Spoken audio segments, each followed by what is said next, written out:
Ito si Kang Hanbit. May misyon siyang ibinigay sa kanya ng isang malikot na diyosa. Pero 55 beses na siyang namatay.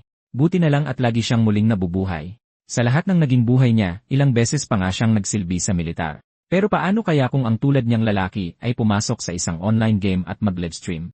Hindi lang siya nakikipagpustahan ng malala sa mga nanonood sa kanya, kundi nilalait pa niya sila ng matindi. Sinasaktan niya ang mga adnise, nililinlang ang ibang manlalaro, at palaging kasama ang kanyang kaibigan, bakla.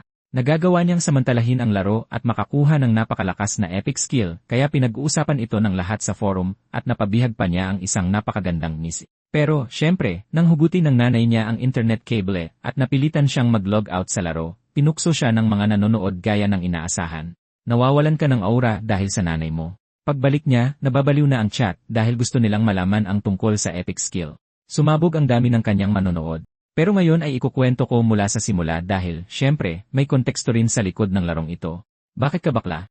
Ang misyong iligtas ang mundong iyon mula sa kamatayan ay ibinigay ng isang diyosa sa isang napili. Kaya ginawa niya ang lahat para makamit ang layuning ito. Sa wakas ay tapos na yata ang laban, pero nawala na ang lahat. Mapapansin ang mga bakas ng pulang likido sa buong sahig ng lugar. Bakas ang pagod sa mga mata ng binata na hindi na makagalaw. Gusto lang niyang magpahinga ng kaunti, at pagkatapos ay binawian na siya ng buhay. Sobrang taas ng bilang ng pag-uulit, pagkuha ng katawan, at muling pagkabuhay ni Kang Hanbit. Hindi na niya makayanan ang walang katapusang siklo na umabot na sa 55 na beses. Malamang ay magsisimula na naman ang isa na namang yugto ng sakit at pagdurusa. Nang sandaling iyon, sinabi ng diyosa kay Hanbit na naging medyo matagal ang pagtatangkang iyon. Gusto na niyang lumipat sa muling pagkabuhay, pero sawa na ang binata sa lahat ng ito. Ang nilalang na walang emosyon ay sa totoo lang isang diyosa na dumukot sa kanya papunta sa nakaririmarim na lugar na iyon. Hindi niya eksaktong natatandaan ang lahat ng nangyari, pero ang diyosa, pagkatapos siyang dukutin, ay inihagis siya sa ibang mundo at inutusang hanapin ang isang partikular na airport para iligtas ito sa panganib. At doon nagsimula ang walang katapusang impyerno ng nakapanginilabot na mga kamatayan. Pero kahit anong mangyari, wala siyang makitang anumang pahiwatig kung ano ang ibig sabihin ng salitang iyon. Dahil doon, nawalan ng pasensya si Hanbit at sinabihan ang mismong diyosa na siya na ang humanap sa bagay na iyon. Pero imposible yon para sa kanya dahil magreresulta ito sa pagkawasak ng buong mundo. Matapos marinig ang katwiran ng binata, sinabi ng babae na perpektong gumagana ang kanyang pisikal at mental na pagpapanumbalik. Kahit paano, hindi naman siya mali. Tutal, tuwing bumabalik si Hanbit sa lugar na yon, agad na gumagaling ang kanyang katawan at isip. Pero naroon pa rin ang masasakit na alaala, sinisira ang kanyang katinuan, at itinutulak siya sa limitasyon ng naipong trauma. Para bang hindi pa yun sapat, muling nagtanong ang diyosa kung pwede na siyang magsimula ng bagong pag-uulit. Muli, hindi niya naintindihan ang kabalintunaan sa sagot ng binata at nagbigay ng isang katawa-tawang sagot. Bigla niyang sinabing nagbibiro lang siya, kaya labis na naguluhan si Hanbit. Naghirap siyang gampanan ang misyon, at dahil doon, natanggap niya ang karapatang bumalik sa kanyang orihinal na mundo. Kahit na ilang beses siyang nabigo, may natutunan siya sa paglalakbay na yon, kaya hindi na niya kailangang mag-alala. Kaya naman, pauwiin na siya ng diyosa. Labis na naguguluhan, sinabihan siya ng binata na maghintay dahil marami pa siyang itatanong. Ginamit na parang bagay si Hanbit ng diyosa, pero bilang kapalit, bibigyan siya ng matinding kapangyarihan at sabik itong makita kung ano ang gagawin niya roon. Bigla na lang nagising si Hanbit at ipinaalam ng kanyang nanay na papasok na ito sa trabaho. Unti-unti siyang bumangon, medyo nanghihina dahil sa hangover. 18 buwan na ang lumipas mula nang bumalik siya sa totoong mundo. Matapos ang matagal na pag-uulit ng mga buhay, naguluhan ang kanyang mga alaala pero unti-unti na rin itong bumabalik. Dinukot siya ng diyosa isang araw bago ang kanyang pagpasok sa militar, at kaya lumipas ang 18 buwan at nakalabas lang siya kahapon. Sa isiping iyon pa lang ay matindi na ang galit ni Hanbit. Kung bibilangin niya ang lahat ng beses na nagsilbi siya sa militar sa kanyang mga nakaraang buhay, ito na ang ika-6 na pagkakataon. Salamat sa diyosa, hirap makisabay si Hanbit sa modernong buhay at dumaranas ng iba't ibang pagsubok na nagdulot pa ng takot sa kanyang kinabukasan. Matapos ang ilang sandali ng pagpapahinga at pagdadalamhati, napagdesisyonan niyang oras na para kumilos. Pagtingin sa cellphone, napansin ni Hanbit na niyayaya na naman siyang uminom ng kanyang kaibigan. Sumagot siya at sinabing masyado na siyang matanda para sa sobrang pambatang gawain na ito. Matapos ang sagot na ito, nagsimula ng manukso ang kaibigan niya, pero kahit paano, naging malapit din si Hanbit sa lalaking tumulong sa kanya nang itapon siya sa militar. Bigla siyang sinabihan nito na ayaw muna nitong uminom ngayon dahil may ibibigay itong regalo sa kanya. Kaya naman medyo naging mausisa ang binata kung ano ang regalong ito at nagpa siyang makipagkita sa kanya. Naging senior niya sa militar si Joyan Woo sa loob ng 4 na buwan kahit 5 taon pa itong nakababata sa kanya.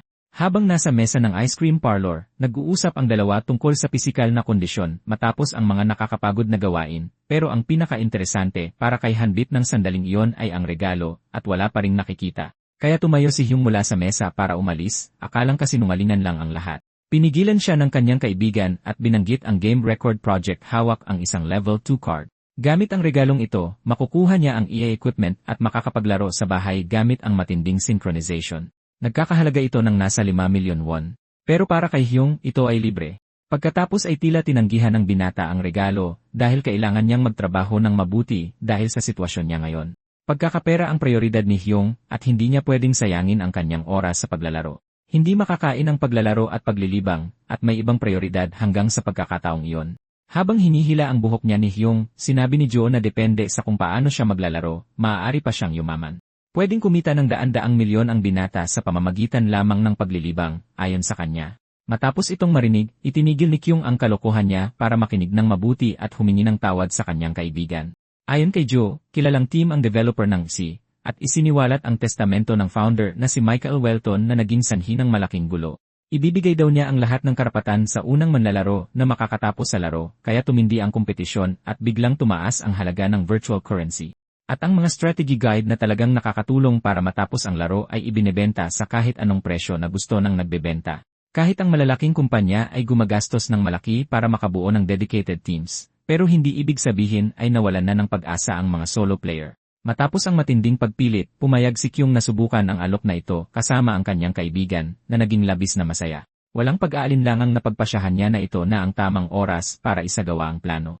Pagdating sa lugar, namangha si Kyung sa dami ng tao roon. Una sa lahat, kailangan nilang bumili ng beginner's guide. Walang masyadong alam ang bida tungkol sa laro at walang awa ang Yi sa mga baguhan. Dahil dito, isang manlalaro na may pangalang Adventurer ang sumulat ng beginner's guide na napatunayang lubos na kapaki-pakinabang sa yugtong iyon ng laro. Palibhas ay hinikayat ng kanyang senior, pumayag si Hyung na bilhin ang libro, pero nagpa siya muna itong tingnan ang nilalaman nito. Bigla siyang nagulat sa isang bagay. Bumubulong ang Diyosa sa kanyang tainga ng sandaling iyon, at sinabing sabik na siyang makita ang susunod niyang gagawin. Malamang na ang misyon niya ay subukan at hanapin muli ang airport. Hindi maintindihan ni Kyung kung ano ang ibig sabihin ng lahat ng iyon at kung bakit siya pinakawalan ng Diyosa. Hindi niya kailanman nais na pakawalan ang bata mula sa impyernong iyon, ngunit bigla siyang nagbago ng isip. Habang hawak ang libro at iniisip ang lahat ng ito, tinawag si Kyung ng kanyang kaibigan. Naging tahimik siya at nag-isip dahil may itatanong siya. Gusto niyang malaman kung may impormasyon si Joe tungkol sa isang inaakalang Team Zero. Alam ng lahat ang grupong ito pero wala talagang nakakaalam kung ano sila. Ang CEO lang nila ang nag-aasikaso sa lahat ng ugnayang pampubliko at kumpidensyal na impormasyon din ang bilang ng mga empleyado.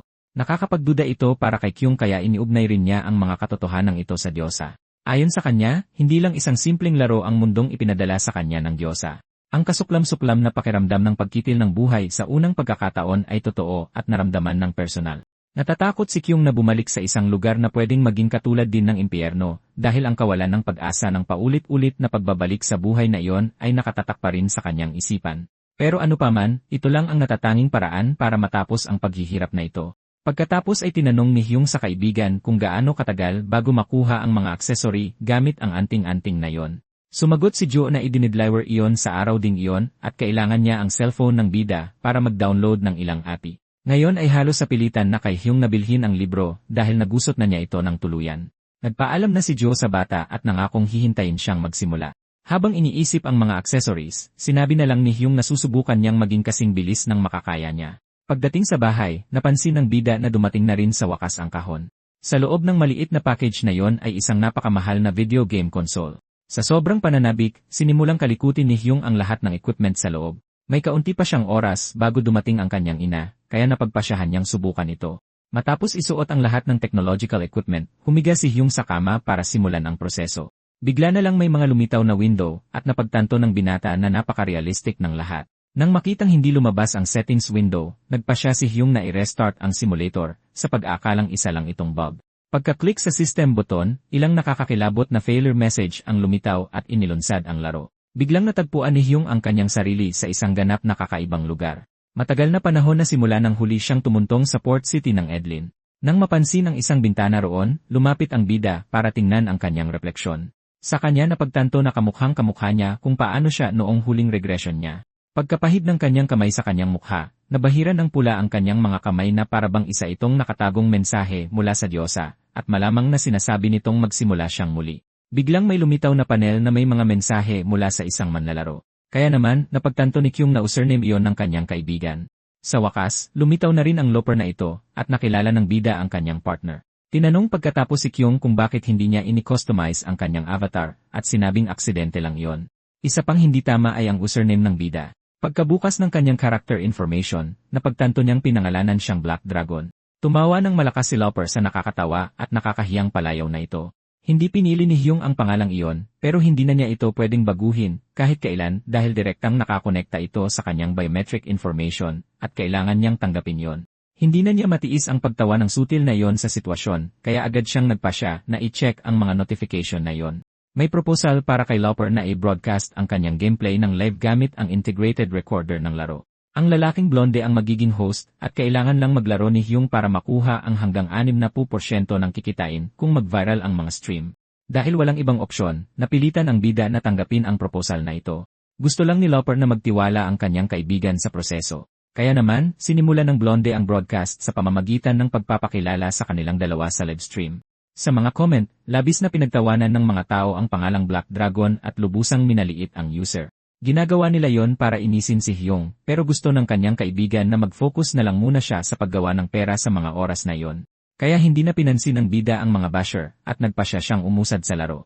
Sa oras na yon, kailangan niyang pumili ng 3 skill at umasang makuha ang mga kapangyarihang na master na niya sa iba't ibang regression niya. Kaya naman nasabik ng husto si Loper na makita ang mga pagpipilian ng system. Matapos i-click ni Hyun ang card, isang nakakabulag na liwanag ang bumalot sa paligid.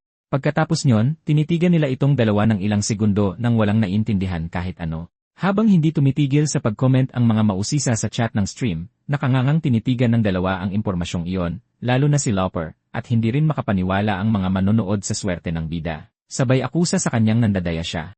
Walang makaintindi kung paano iyon nagawa ni Hyung kahit siya mismo. Dahil walang kaalam-alam, naisip pa nga niya na baka may mali sa kanyang kapangyarihan. Bakas ang labis na kagalakan sa mukha niya, sinabi ni Loper na isang hidden skill iyon at hindi lang isa o dalawa ang nandun. Halos imposible ang nangyari at walang sinuman maliban sa blonde ang naniwala sa mga hindi inaasahang ikon na iyon. Habang galak na galak si Loper na ipinapakita ito sa mga follower, nakilala ni Kyung ang ilan sa mga skill na sapat na bilang panimula. Gagamitin niya ang mga ito bilang pampalakas, at para na rin madiskubre ang kaibahan ng mundong alam niya at ng lugar na ito, dahil malamang na konektado ito sa Diyosa. Pagkatapos ay nagpasya ang bida na magsimula sa Fire Magic, dahil ito ang pinaka-basic. Pagkatapos nyon, tinanong niya si Loper kung saan sila kukuha ng mga quest nila. Nang makitang magic skill ang pipiliin ng kanyang kaibigan, medyo nag-alala ang blonde. Sa sandaling iyon, pinupunan ng chat ang maling desisyon ng lalaki, na labis na nakakainis sa kanya. Ayon kay Loper, ang pinakamahalagang bagay sa larong iyon ay ang proficiency. At dahil doon, naging isang napakahirap ma-master ng magic skill kumpara sa iba. Bukod pa roon, may lilitaw na munting bituin kapag nasagad na ng manlalaro ang kanilang proficiency. Pero bago iyon, walang paraan para ma-check ang naipon dito. Tandang-tanda ito ni Kyung at alam niyang kailangan niyang magsikap para matuto ng bago. Sa lahat ng iyon, ang magic ang pinakamahirap at kailangang pumili ng isang magaling na guro. Sa pagtatanong kung paano pumili ng master, medyo nalito ang kaibigan ni Kyung. Dahil baguhan lang siya, inakala ng bida na may magtuturo sa kanya ng mga magic trick. Nang mapansin ang negatibong reaksyon ng mga manonood sa chat, humingi ng pasensya si Loper. Kaya ipinaliwanag niya na makakatanggap ang manlalaro ng aklat na tutulong para matutunan ang mga skill kapag nakumpleto na ang mga quest. Agad na napagtanto ng bida na mas madali ang solusyong ito kaysa sa isa, dahil noong nakaraan, pinagdaanan niya ang napakahirap na sitwasyon kasama ang mayabang na instructor. Dahil niyaya niya ang kaibigan niyang pumunta sa Central Shop, nagtaka ito kung paano niya nalaman iyon. Doon, makakabili siya ng fire magic mula sa isang manlolokong merchant na nagngangalang Julio. Dahil wala silang pagpipilian at kailangan nila ang aklat, iyon na lang ang tanging paraan. Pero hindi nagtiwala si Kyung sa manloloko na nanloloko sa bawat benta. Dahil natuwa sa nakitang pagpapanik ng bida, nag-donate ang isang viewer at masayang nagpasalamat si Loper sa kanila. Kumita rin si Kyung ng 501 mula sa donasyong iyon at mukhang labis na natuwa nang makitang umaayos na ang lahat. Kahit pa, sa stage na yon ng laro, hindi ganoon kalaki ang 1,000 isa. Pero anumang halaga ay nakakatuwa, at nagbiro pa nga si Kyung na hindi man lang katumbas ng halagang iyon ang buhay ng kaibigan niya. Sa huli, nagpasya silang pumunta kay Julio para kunin ang fire magic. Matapos tawagin ng bida, napansin ni Loper ang kakaibang kilos nito.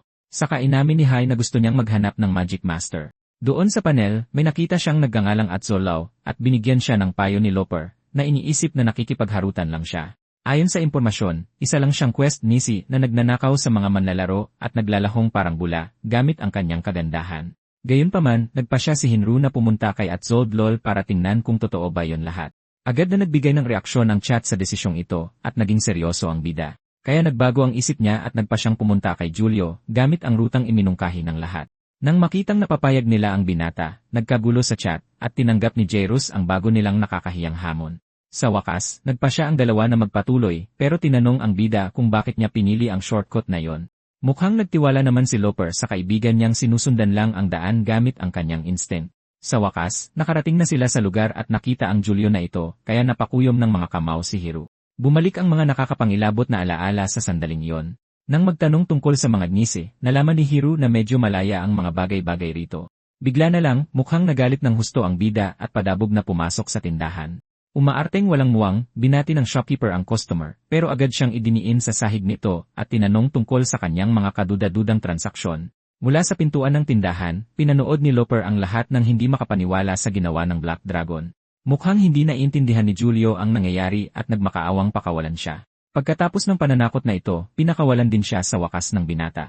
Kaya naman, nagkaroon ng pagkakataong humingi ng tawad ang merchant, at sinabing nabenta na niya ang huling aklat kamakailan. Pero maaari siyang magrekomenda ng ibang tindahan kapalit ng isang pabor. Habang nakalingat si Julio, isang magnanakaw daw ang pumasok sa kanyang tindahan. Sa tingin niya, mukhang pakana ito ng karibal niyang merchant na nagngangalang Atzolao at kailangan niya ng tulong para hulihin siya. Ang bagong quest ng bida ay mabawi ang ninakaw na bag ng pera at hulihin ang salarin, pero malamang hindi niya tatanggapin ang proposal na ito na mukhang isang malaking kasinungalingan. Si Atzolao ang kanyang totoong mentor, pero dahil nag-training siya sa kanya, nakulong siya noong kanyang unang playthrough. Dahil sa mga itinanim na ebidensya at mga binayarang sundalo, walang kwenta ang anumang depensa laban sa kasong pagnanakaw. Kung matatapos niya ang quest, makakakuha si Hiru ng isang spellbook at hindi na kailanman makakalabas ng kulungan ang magnanakaw. Bukod pa rito, si Atzolao ang mananagot sa lahat ng krimeng kinasasangkutan ng tindahan. Umaasa si Julio na tatanggapin ng bida ang proposal, pero nilagpasan lang siya nito at naglakad papunta sa mga paninda. Biglang sinimulang sirain ni Hiru ang buong tindahan, dahilan para mataranta sina Julio at Loper. Pagkatapos ay kinuha niya ang isang bag ng pera at sinabihan ang manloloko na manahimik. Iyon ang patunay na nagsisinungaling ang taong ito tungkol sa nakawan. Ang quest na ngayon ay hulihin ang manlolokong si Julio at ang pabuya ay 500 gold coins. Nang mapagtantong nabisto siya, namula sa galit ang merchant, at pinapalabas ng tindahan ang bida, habang gulat na gulat ang mga manonood sa nalaman nila. Kahit hindi na nagdalawang isip, sinipa ni Hinru sa mukha ang sinungaling, kaya naman tumalsik ito. Habang nagtatalo ang lahat sa chat, isang galit na sundalo ang pumasok sa tindahan. Habang nagpi-play ang cutscene, makikita ang scammer na dinadakip at inaresto ng mga gwardiya, habang sumusumpa na wala siyang ginawang masama. Dahil dito, na-realize ni Hiri ang kaibahan ng isang laro at ng parallel world, dahil noon, kailangan niya pang labanan ang mga nabayarang gwardiya at ibigay si Julio sa isang taong mapagkakatiwalaan. Biglang lumitaw ang system panel, ipinaalam na may bagong quest na mau-unlock kapag pumunta ang player sa general store ni Atzolao. Habang halos sigurado si Hiru na hindi lang ito isang ordinaryong pagkakataon, masayang-masaya namang tinatawag siya ni Loper at humihingi ng paliwanag sa nangyari. Hindi nagtagal, nagpa siya ang bida na gumawa ng kwento para sabihin sa kanyang bro. Ayon kay Hiru, ang plot na ito ay sobrang magkapareho sa isang nobela, at iyon ang dahilan kung bakit siya sumugal. Mabuti na lang, naniwala si Loper sa kwento niya, dahil madalas itong ibida ng kaibigan niya noong nasa military pa sila. Biglang may nag-donate ng 1,000,001 na isang anonymous user, kaya napatalon sa tuwa ang lalaking blonde. Sinamantala niya rin ang pagkakataon para i-hype ang partner niya na magaling mag-deduce, kaya tumigil na sa pambabash ang mga viewers. Para kay Hyrood, nagiging isang baliw na karanasan ang pag-stream, at gusto na lang niyang manatili sa magagandang parte, at iwan kay Loper ang lahat ng iba pang gawain. Sa wakas ay nakarating sila sa shop, at na-realize ng blonde na si Atzolao ay isang nisi na maraming koneksyon. Trinato siya na parang kriminal ng karamihan sa mga player sa napaka hindi patas na paraan. Pero para kay Hyrood, isa siyang mabuting tao. Dati-rati, humihingi ng trabaho ang bida sa dalaga. Dahil sa kabaitan nito, binigyan niya ng pagkakataon ang batugan na gumawa ng ilang gawain sa shop. Kahit medyo masumit siya magsalita, mukhang may pakialam si Atzolao sa bata. Isang araw, binigyan siya nito ng libro at pinayuhan na pag-aralan ang magic para gumaan ang buhay niya. Sa kasamaang palad, nauwi sa pagkaaresto si Atzolao, pero hindi niya sinisi ang bata at nangakong maghihiganti sa hayop na may gawa nito. Sinabi niya yon at kalaunan ay nasunog ng buhay, kaya naging mahalaga pero masakit itong alaala para sa bida. Matapos maalala ang mga ito at malunod sa pag-iisip, nakakuha na rin si Chaim ng lakas ng loob na pumasok sa store. Agad siyang napaharap sa dalaga na mukhang malungkot. Pagkakita sa kanya, nagulat ito na may bagong mukha siyang napansin doon. Tapos tinanong niya kung kilala ba ng batang ito kung sino ang kinakausap niya. Sinabi ni Haim na bago lang siya, at dumayo pa siya doon para lang matuto ng magic mula sa kanya. Tumanggi si Azubel sa hiling na ito dahil wala siyang dahilan para turuan ang taong hindi naman niya kilala. Habang pinapanood ang eksena, tuwang-tuwa ang mga viewers, at may plano na rin si Haim kung paano lulusutan ang sitwasyon. Bigla na lang namukhaan ng dalaga na ang batang ito pala yung tinatawag nilang Black Dragon. Nagpakilala si Haim na siya yung batang nagpabagsak sa scammer na si Julio, na nagtangkang mag-frame up sa kanya. Alam ni Azabel na isang basura ang lalaking yon at magdadala lang ito ng gulo. Kaya nagpasalamat ang dalaga sa bata dahil, sa tulong niya, nakalabas siya sa isang napakakomplikadong sitwasyon. Masaya ang bida sa pasasalamat na ito, lalo pat kinamumuhian niya rin ang taong yon. Mukha talagang scammer si Julio, at halata na yon sa pagtingin pa lang sa mukha niya. Pagkatapos ay binalikan ni Azubel ang usapan tungkol sa pagtuturo ng magic kay Haim, pero pinutol siya nito bago pa siya makapagpatuloy. Wala sa hinagap, tinanong niya kung naghahanap ba ito ng lunas. Alam niya ito dahil nakita niya ang ilang papel sa ibabaw ng desk nito at gusto niya sana itong tulungan. Medyo confident si Haim at may sapat na alam din sa medisina. Tapos tinanong ni Azubel kung ano ba ang pangalan ng sakit na nagiging asul ang mga mata, kasama pa ang pagkahilo at pagsusuka. Sa kasamaang palad, hindi masagot ng bida ang komplikadong tanong na ito. Walang ideya si Haim kung ilang beses nang naloko ang kawawang dalaga. Pare-pareho lang ang mga taong tinatawag na eksperto ang kanilang mga sarili, sinasayang lang ang oras at pera ng dalaga sa mga walang kwentang diagnosis para lang samantalahin ang kanyang inosenteng isipan. Sanay na siyang umasa na pagkatapos ay mabibigo lamang din. Alam ni Yaong na hindi umiepekto ang mga healing potion sa kasong ito, at malamang ay hindi rin nakakaramdam ng gutom ang pasyente. Pagkarinig sa impormasyong ito, nagsimula pang ang manginig ang mga kamay ni Azubel. Ayon kay Yaong, walang pangalan ang sakit na ito, pero alam niya kung paano ito lunasan. Pagkatapos ay nagmakaawa si Azubel na tulungan siya, at nangakong bibigyan niya ng pabuya ang bata kapalit nito. Gusto lang makuha ng bida ang tiwala niya dahil nasa kanya ang perpektong gamot para sa sakit. Dahil dito, lumitaw ang isang bagong quest na may layuning mahanap ang perpektong gamot sa Edlin. Para kay Loper, walang katuturan nito dahil sadyang kalokohan lang ang isang guaranteed na epic, pero hindi man lang alam ni Hyung kung ano yon. Kailangan pang magpaliwanag ng lalaking blonde sa kanya dahil wala pa siyang masyadong naintindihan sa pagiging newbie. Mas madaling isipin na ang mga rank ay combination ng level at rarity grade, at kahit sa level 1 ng mga spellbook, nagbabago ang performance base sa aspetong ito. Kaya naman, na-realize ni Hyung na ang spell guide ay maaaring maging iba ang performance sa aktwal.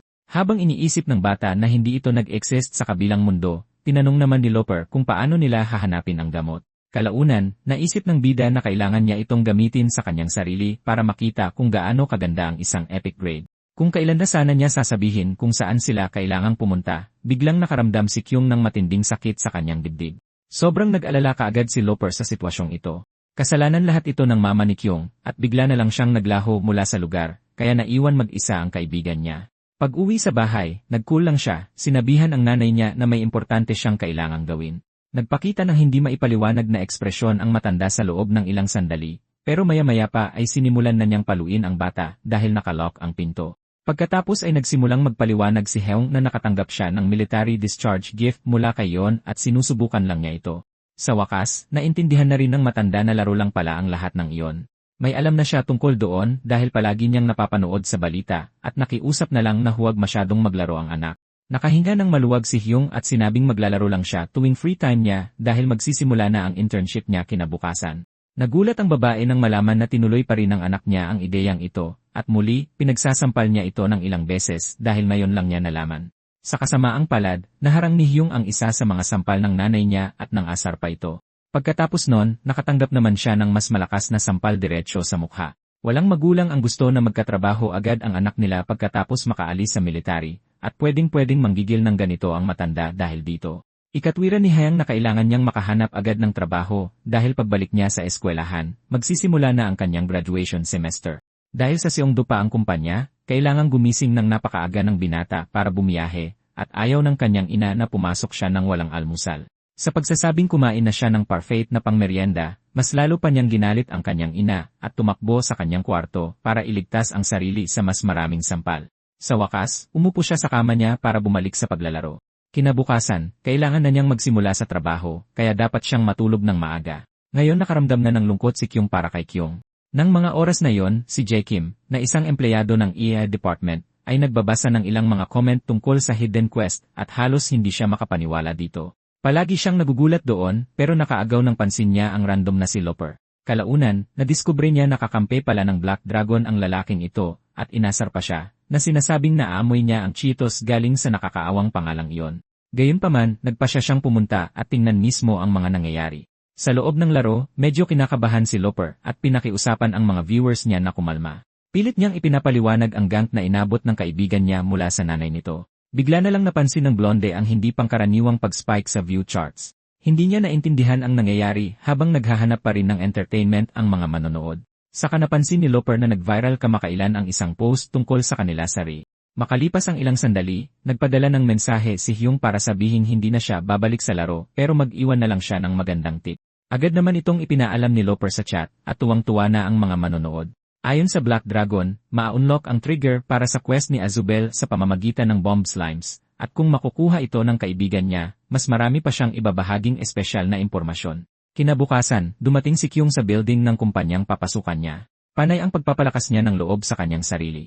Tapos ay nakarating siya sa isang opisina na medyo magulo at nagtatangkang magpakilala sa mga nandoon. Kalaunan, napansin ng isang matandang lalaki ang presensya niya at nagreklamo sa IE tungkol doon. Dahil dito, inutusan niya si Lee Min-ho na dalhin agad ang intern sa conference room. Ang binata, na walang pag-aalinlangan, ay inaasikaso ang newbie na may bakas ng matinding pagod sa mukha. Dapat iwanan muna ni Kyung ang kanyang bag doon at sundan siya para makita ang kanyang workplace. Pagkatapos ay inutusan ni Lee ang bida na burahin ang nasa whiteboard. Biglang may dumating na lalaki at nagtanong kung bakit silang dalawa lang doon at kung sino ang baguhang iyon. Iyon ay ang team leader at nabanggit na ni Lee sa kanya ang intern na yon ilang araw na ang nakalipas. Bilang isang mabuting empleyado, nangako si Kyung na gagawin niya ang lahat sa internship. Pero walang pakialam ang boss doon at gusto lang niyang sundin niya ang iutos sa kanya. At kapag natapos na siya, pwede na siyang umuwi. Nakikita na ni Kyung ang future sa kumpanyang ito kaya kailangan niyang matuto ng husto para magtagal pa doon. Sa wakas, bumalik siya sa laro at nagpaliwanag na medyo naging magulo ang unang araw niya sa trabaho. Sinabi ni Looper na naintindihan niya ang kaibigan pero binigyan niya ito ng kahina-hinalang tingin. Bigla na lang siyang sumigaw na sinasabing gumana ang plano nila at umaabot na sa higit 5,000 ang bilang ng viewers nila. Gusto niyang simulan ang quest ni Azubel dahil wala pa ni isang nagtatagumpay hanggang sa oras na yon. Tapos ay tinuya ni Hyung ang imahinasyon ng lalaki na hindi man lang naging malikhain kaya nagkagulo ang chat. Una, nagdesisyon ang bida na pumunta sa main gate, pero bago yon, inimbita niya ang buong livestream na samahan siya. Nagduda si Looper kung talagang noob ang kaibigan niya, pero iisang sagot lang palagi ang nakukuha niya. Naisip lang ni Kyung na lahat ay nagiging posible sa isang laro na napakalaya. Bigla na lang silang nakasaksi ng isang matinding pagtatalo. Karamihan sa mga manlalaro ay nandoon matapos makita ang bagong post sa forum. Pagkatapos ay may sumigaw upang ibalita na dumating na ang Vanguard sa lugar. Maya-maya pa, makikita ang grupong ito ng mga tao na naglalakad na parang sa kanila ang lahat. Nang makita ni Looper ang Vanguard, napagtanto niya na malayo na ang narating ng nadiskubre ng kaibigan niya, pero hindi man lang kilala ni Hyung kung sino ang grupong ito. Kaya pinaliwanag ng blonde na ang top isa 0,000 sa rankings ay tinatawag na Vanguard. Ang mga level, proficiency, progression, at mga ganoong bagay ang ginagamit para matukoy ang ranking. At sa 300 milyon na manlalaro sa buong mundo, sila ang mga nasa itaas, at 500 lang doon ang Koreano. Bilib na bilib si Hyung nang malaman na hindi marunong ng magic ang mga taong ito dahil mas inuna nila ang ibang mga bagay. Sa likuran ng isa sa mga lalaki ay may sandatang ginawa ng isang magaling na artisan na tinatawag na Golden Bird Bow. Hindi mahanap ng mga taong iyon ang quest ni Azubel, pero karamihan sa kanila ay kabilang sa mga korporasyon. Nakakatanggap sila ng suporta mula sa korporasyon para tapusin ang laro, kaya kumikita sila ng malaking pera sa Ri. Bigla na lang may lumapit sa kanila at nagsabing, "Excuse me," sa bida. Isa itong batang babae na gustong malaman ang mga sikreto para makumpleto ang quest na ipinangako ni Hyung sa stream. Tapos may isang mayabang na lalaki na sumingit sa usapan para kontrahin ang babaeng nagtiwala sa streamer. Hindi nagtagal at nagtalo na ang dalawa at tumalikod na lang si Hyung para magpatuloy sa paglalakad. Gusto muna niyang pumunta sa dagat dahil kailangan nila ng fishing rod para magawa ang gamot. Hindi masyadong maintindihan ito ni Looper at ng chat dahil puro bomb slimes lang ang binanggit ni Hyung. Biglang may isang viewer na nagngangalang Kako ang nag-donate ng 1,000 won habang pinagtatawanan ng chat ang sitwasyon. Maya-maya pa ay napagtanto ni Kyung na hindi makuha ng mga tao ang pahiwatig niya. Hindi alam ni Looper kung bakit nila kailangan ng fishing rod at inisip na nasa dagat ang gamot. Medyo nakakatawa ang naisip niya, pero iniwang bukas ng bida ang sagot. Nagtaka na rin ang blonde kung nagsisinungaling ba ang kaibigan niya at naiyak na gusto nang patayin ang stream. Tapos ay kinumbinsi ni Hyung ang kaibigan niya at humiram ng 70,000 gold. Hindi masyadong naintindihan ni Loper ang hiling na ito, at inisip naman ng mga viewers na isa itong scam. Mula sa itaas ay pinagmasdan ni Hyung ang lugar at napansin na marami pang tao ang dumating. Hindi pa rin maintindihan ng lalaking blonde kung bakit kailangan nila ng fishing rod at wala rin siyang pakialam sa kanyang gold. Sa wakas, nakarating silang dalawa kay Eldrop na may problema sa pandinig. Dahan-dahang lumapit si Hyung at kinausap ang matanda. Matapos sabihin gusto niyang bilhin ang fishing rod nito, nakatanggap siya ng sagot na wala sa hulog. Gusto bayaran ng binata ng 50,000 gold ang gamit na yon. Walang pag-aalinlangang humingi agad ang matanda ng 100,000 upfront. Agad na napagtanto ni Hyung na hindi man lang nagbago ang matanda kaya nag-alok siya ng 60. Pagkatapos ay nagtalo ang dalawa para makabuo ng kasunduan. Sa huli, sumuko ang matanda at nagpadala sa katusuhan ng bida. Tapos ay masayang nagdiwang si Hyung at sinabihan siya ng matanda na umalis na. Biglang nagkomento si Loper na ipinanganak para maging streamer si Hyung na ikinalito niya at napagtanto na niya ito mula nang magsimula ang paglalakbay para makumpleto ang quest. Dahil dyan, iminungkahi ng lalaking blonde na subukan ng kaibigan niya ang role-playing pero hindi talaga hilig ni Hyung ang ganon. Habang pinapakita sa isang follower ang pagiging sensitibo ng mga bomb slime, may ilang pinasabog si Loper ng oras na yon. Nagtataka ang mga manonood kung paano makakatulong ang fishing rod sa quest. Gamit ang masusing pagsusuri, natagpuan ni Hyung ang perpektong taas. Medyo iba ang sensitivity ng fishing rod kaysa sa totoong buhay, kaya kailangan niya itong ayusin. Nang magsisimula na sana siya sa proseso, tinawag si Hyung ng kanyang kaibigan, ang lalaking blonde, at sinabing may mga taong sumusunod sa kanila. Kutob na ni Hyung na maraming grupo ang humahabol sa kanila simula pa lang nang umalis sila sa syudad, kaya hiniling niyang hiramin ang window ng screen settings. Nakabuo agad siya ng konklusyon na kailangan niya itong i-adjust. Bata pa lang ay mahilig na sa fantasy si Hyung, pero noong nasa militar siya, walang may gusto sa mga ganoong bagay. Kapag nababato siya, iisang libro lang palagi ang binabasa niya hanggang sa may dumating na bagong recruit. Hindi na nag-aksaya pa ng oras si Hyung at nilapitan ang baguhan para tanungin kung alam nito ang novel na yon. Sa hindi inaasahan, ang recruit. Kahit ilang dosenang beses na niyang nabasa ang libro, ipinakita sa kanya ng baguhang iyon ang mga detalye na hindi niya napansin dati. Dahil doon ay napamahal na si Hyung sa recruit dahil pakiramdam niya ay pumasok talaga siya sa mundong iyon. Lumipas ang panahon at nang makita niya ang advertisement tungkol sa role-playing na iyon, alam na niya ang lahat. Kung maglalaro siya kasama ang lalaking ito, siguradong magiging alamat ang karanasan na ito. Bigla na lang sinabi ni Loper sa kanya na ang screen niya lang ang naka-broadcast sa mga sandaling iyon. Sa ngayon, gusto ni Hyung na umaktong nakatutok lang sila sa slime, kaya sinubukan ng blonde na libangin ang chat habang inaayos ng Black Dragon ang screen. Para kay Hyung, nakakabigo na panoorin ang lahat mula lang sa pananaw ni Young. Malamang kinakabahan siya dahil papalapit na ang iba nilang kakumpetensya. Malamang ay hindi magtatagal ang pagmamanman nila sa mga grupong sumusunod sa kanila. Pagkatapos ay nakarinig ng mga yabag si Hyung at lumingon para tingnan.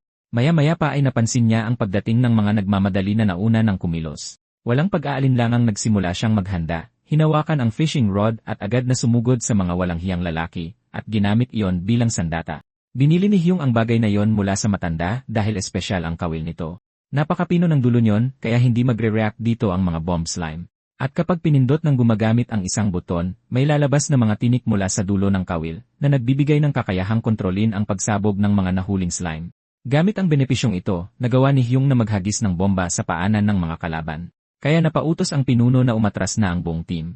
Bigla niyang napagtanto na umuulan pala ng mga slime, at dahil dito, tumakbo sa takot ang mga walang hiyang lalaki. Habang pilit na pinoprotektahan ni Loper ang sarili niya, may mga hindi maiwasang pagsabog na naganap sa buong paligid. Titiyakin ng pambihirang solusyong iyon ni Hyung na mananahimik muna ang mga stream sniper ng ilang sandali. Ngayon ay maaari na siyang magsimula sa totoong trabaho. Pagkatapos ay hinuli ng bida ang isang naiibang kulay na bomb slime at inilagay iyon sa loob ng bag. Nagsaya agad ang binata dahil nakapag-ipon na siya ng sapat na materyales para sa quest. Kung halos lahat ng bomb slime sa isang lugar ay pinatay, malaki ang tsansa na maging defective ang mga matitira, at isa itong magandang halimbawa. Hindi makukumpleto ang quest sa paggawa lang yan, at pinapakita lang ni Jung ang mga hakbang sa kanyang kaibigan. Pero hindi magiging madali ang daan, at kailangan nilang puntahan si Azubel. Medyo napagod ang empleyado mula sa Red Department ng mga sandaling iyon dahil sa mga nangyari. Naintindihan na niya na ang Black Dragon ay hindi lang isang ordinaryong noob.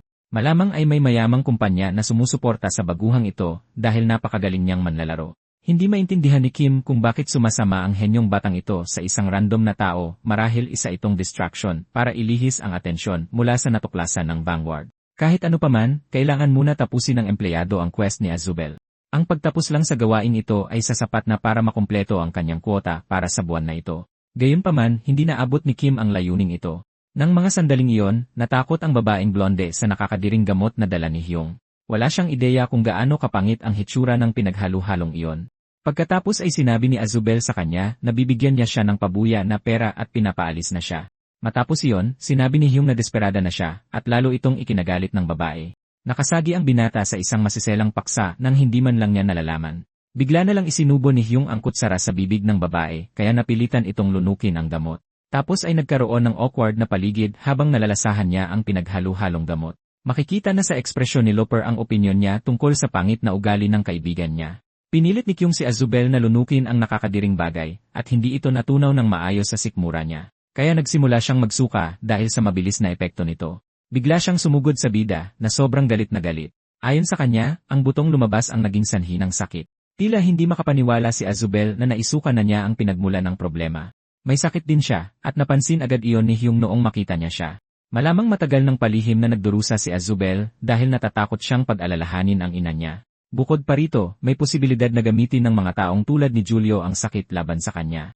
Halos kitang-kita naman kung paano nalaman ni Hyung ang lahat ng ito. Nakakain si Azubel ng isang parasitikong buto na tumutubo sa timog at bumara ito sa kanyang tiyan. Malamang nakuha ito ng dalaga dahil sa pagkain ng mga imported na sangkap mula sa rehiyong iyon, at ang bomb slime lang ang tanging makakapagtanggal nito. Kaya naman kinailangan ang depektibong slime na hindi sumasabog para sa lunas. Dahil nawala ang pagiging pasabog nito, nanatili lang ang plema at ang lason na nakakapagpaduwal. Dahil hindi naman ito totoong sakit, kailangan lang niyang isuka ang buto para gumaling. Ngayong magaling na si Azubel, hindi na niya kailangan ang gamot na yon at dapat ibigay na niya ito sa kanyang ina. Malinaw kay Hyung na kahit isa lang itong laro, hindi pa rin nagbabago ang dalaga. Mas inuuna pa rin niya ang pagdurusa ng iba kaysa sa sarili niya. Kahit medyo masungit, hindi tumigil si Azubel sa pagtulong sa sinuman. Mula sa puso, taimtim na hiniling ni Hyung na sanay mahanap ng kaibigan niya ang kaligayahan. Pagpasok sa cutscene, makikita ang dalagang iniabot ang gamot sa kanyang ina. Sapat na ang isang maliit na kutsara para mapagaling ang matanda. Nang lunukin na ng matanda ang slime, halos hindi makapaniwala si Azubel na umobra ito. Pagkatapos noon, binalitaan niya ang mga lalaki na may malalaking buto na lumabas sa ina niya. Ngayon, gusto namang maghiganti ni Azubel sa mga doktor na matagal nang nanloko sa kanya. Matagal na rin mula nang huling makita ni Hyung nang ngumiti ang dalaga, at emosyonal siyang nagpasalamat sa kanya, habang mangha-mangha naman ang chat sa ganda niya. Kahit si Loper ay naiyak sa paggaling na yon habang tiningnan naman ni Hyung ang panel. Dahil nailigtas si Azubel at ang kanyang ina sa tulong ng mga lalaki, kailangan niya silang bigyan ng pabuya. Kaya iniabot niya ang spellbook na kanina pa nila hinahanap, at buong pusong nagpasalamat si Hyung sa kanya. Namangha si Loper sa bagay na yon, pero hindi pinahawakan ng bida sa sinuman ito, at ipinakita na ang kagustuhang umalis para sa susunod na misyon. Biglang ipinaalam sa kanila ni Azubel na may iba pa siyang ireregalo sa mga lalaki. Ibinigay niya pagkatapos ang isang napakabigat na sako ng ginto. Mas marami siyang binibigay na pabuya kaysa sa inaasahan, at tuwang-tuwa si Loper dito. Ayon sa sistema, ibibigay na ngayon ang reward para sa first clear. Dahil dito, ini-adjust sa maximum limit ang halaga ng ginto. Bukod pa rito, mas maraming attribute points at laso ang nadagdag. Binyayaan din ng dagdag na 5 levels ang mga manlalaro. At tumalon mula heroic hanggang unique grade ang spellbook ni Azubel. Halos hindi makapaniwala si Hyung at mangha-manghang tinitigan ang napakaliwanag na bagay. Inisip ng bida na sapat na yon basta't masaya na si Azubel. Nang makita ang katagang first to clear, may pumasok na isipin sa kanya, at malamang na hindi na ito maayos pa. Ni hindi alam ni Loper na may posibilidad na mangyari ang ganitong bagay. Medyo napabilib siya sa tinatawag na first clear reward, kaya tinawag niya ang kaibigan para may sabihin ito sa mga manonood. Sinubukan ni Loper na pakalmahin ang mga tao noong oras na yon dahil kahit si Hyung ay walang alam dito. Hindi niya alam ang gagawin dahil napakabilis gumalaw ng chat at hindi niya na mabasa ang mga sinasabi nila. Biglang may isa pa ulit inabot si Azubel sa bida. Kaya naman, nakaramdam siya ng tuwa dahil makakatanggap pa siya ng isa pang regalo. Nakapag-unlock na naman si Hyung ng isang achievement dahil sa pagiging unang nakatulong kay Azubel. Ang papel na iyon ay isang sulat na magpapakilala sa kanya sa panday kung sakaling kailanganin ng binata ng sandata. Napansin na ni Azubel na wala silang matino at maayos na kagamitang panlaban. Ayon kay Hyung, galing sa mga slime ang masamang amoy at napilitang kainin iyon ng dalaga. Sa wakas, nagpasalamat uli si Azubel sa kanila at inialay ang kanyang tulong para sa mga binata. Ngayon, wala nang tiyak na gagawin ang dalawa, at dahil isa itong open world, makakapunta sila kahit saan. Pare-pareho para sa lahat ang pagsisimula sa Edlin, ngunit pagkatapos noon, magkakaroon na sila ng matinding kalayaan. Gayunpaman, kailangang mag-ingat ng manlalaro para hindi masangkot sa gulo. Pagkatapos ng mungkahi sa pagko-customize, iniwan ni Loper si Hyung na malalim ang iniisip. 5 oras ng diretsong nag-customize ang blonding iyon para mas maging astig tingnan. Sa laro, may posibilidad din na magpalit ng kasarian at maraming nauto nito. Saka napagtanto ni Hyung na kailangan niyang mag-isa na magdesisyon para sa susunod na pupuntahan nila. Bigla siyang nakarinig ng isang pamilyar na tunog. Ito ay mula sa isang manonood na nag-donate ng 50,000 won at nagsabing gusto nilang makitang magalit si Azubel. Tuwang-tuwa agad si Loper at nagpasalamat kay Respectaste para sa donasyon. Dahil paghahatsa nila ang lahat ng kikitain, nakakuha sila pareho ng tig-negatibo 25,000 won. Pero nakakagulat na ang unang donasyon na ito ay nagsimula ng sunod-sunod pang malalaking papasok na pera. Ang isa sa mga ito ay umabot ng 100,000 at 1 won at nagningning ang mga mata ng blonde sa halagang ito. Grabing nakakabaliw ang bilang ng nanonood dahil lampas 8,000 tao na sila sa livestream. Libo-libong tao ang nanood para lang sa pagtapos ng isang quest. Medyo nahihiya pang nagpasalamat si Hyung para sa mga donasyon, habang hindi naman mapakali si Loper. Aabot sa 500,000 won lahat-lahat ng pumasok, at 50% ng halagang iyon ay mapupunta sa bida. Biglang sumayaw ang blonde ng nakakatawang thank you dance na nagpahiya sa lahat. Para lang sa pagkumpleto ng quest, naging kamangha-mangha ang kinalabasan. At kung magpapatuloy ito ng ganito, pwedeng kumita si Hyung ng malaki. Maaari na niyang maabot ang kanyang mga pangarap na umasenso. Minsan nang ipinakita sa kanya ng Diyosa ang daloy ng oras at realidad. Sa lugar na yon, isinakripisyo ng ina niya ang sariling buhay para lang mahanap siya, kaya naman gusto niya itong paligayahin. Di nagtagal, pinagamit na ni Loper sa kaibigan ang spellbook dahil nasasabik na ang mga manonood. Sa wakas, sinimulan na ni Hyung buksan ang anting-anting, at hindi nagtagal ay lumabas na ang attacking fireball sa isang info panel. Napakabitin ang nangyari at halos maituring na pandaraya. Tuwang-tuwa dito si Loper at nakaramdam ng mga bagay na hindi man lang nararamdaman ni Hyung. Ngunit biglang sinabi ng bida na naramdaman din niya ito pagkalipas ng ilang saglit. Mukhang nasipsip niya talaga ang mahika, na parang sinasalamin ang mga natutunan niya sa kabilang mundo. Kaya naman, sa unang pagkakataon, naunawaan ni Hyung kung ano ang ibig nilang sabihin sa isang karakter na umiiral doon. Walang ano-ano, sinigawan ni Loper ang binata na gamitin na ito kaagad dahil naghihintay ang mga manonood. Ang unang target ay isang bato mismo na nasa kanyang harapan. Kailangang ituon ni Hyung ang kanyang isip sa kanyang kamay. Pagkatapos bumuntong hininga, ginamit niya ang kapangyarihang fireball na lumikha ng isang nakakagimbal na pagsabog sa lugar. Namanghang pinanood ni Loper ang lahat at inisip na napakagaling nito. Kahit rank 1 pa lang ito, higit pa ito sa inaasahan ni Hyung para sa galing na yon. Biglang napansin ng bida ang isang bagay na nagpalaki ng kanyang mga mata. Isang bagong epekto ang na-unlock noong oras na yon na mukhang pamilyar sa binata, dahilan para mapunta siya sa isang optical illusion sandali. Labis na nanlaki ang mga mata ni Hyung, at pagkatapos ay lumabas ang isang panel na nagbigay ng impormasyon tungkol sa nag-record ng 55 beses. Kasama ang keyword na suon, napakagatlabi pa ang binata sa matinding galit dahil halatang may kinalaman na naman ang buwisit na Diyosa dito.